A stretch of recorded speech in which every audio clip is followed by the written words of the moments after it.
For 35 years, Nami Res, the Native Men's Residence, has offered emergency shelter for Indigenous men who are experiencing homelessness or addiction.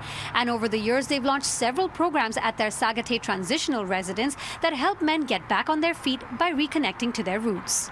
Once a resident comes in and stays at our Sagate program, they're required to participate in a program that we have here called Apinamoanin.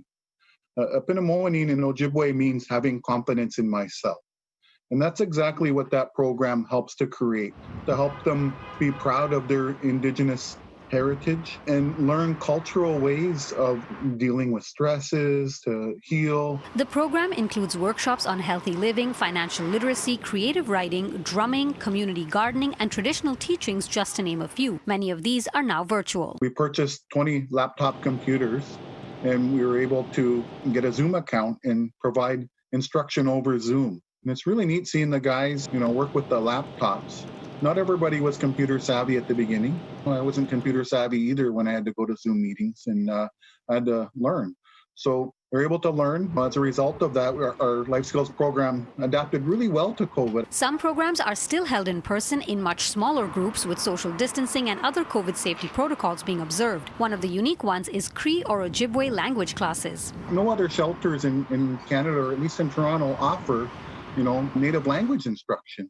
And the really good thing with our languages is that's the key to our culture and the ways of understanding the world around us. Another in-person program being offered safely is community gardening, a favorite among the residents. They grow medicinal as well as sacred plants used in Indigenous ceremonies and learn how to prepare them for medicinal use. There's, an element to healing around, working with plants and watching them grow from a seedling all the way up to a plant that you harvest later on. Tekin says learnings rooted in their heritage are vital for Indigenous people to unlearn the internalized negative feelings about their culture brought about by colonization and years of state policies that reinforce them. There was attempts to try to eradicate Indigenous culture, to eradicate our languages.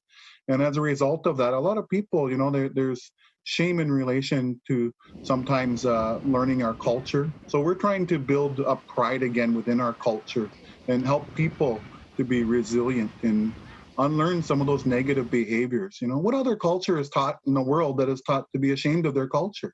Now, Tekin says, according to Toronto's 2018 Street Needs Assessment, more than a third of the people experiencing homelessness sleeping outside are Indigenous. He says there needs to be more programs like those at Nami Res in order to make a meaningful dent in those numbers. For more on how to support Nami Res, you can go to citynews.ca/extras. For City News, I'm Dilshad Burman.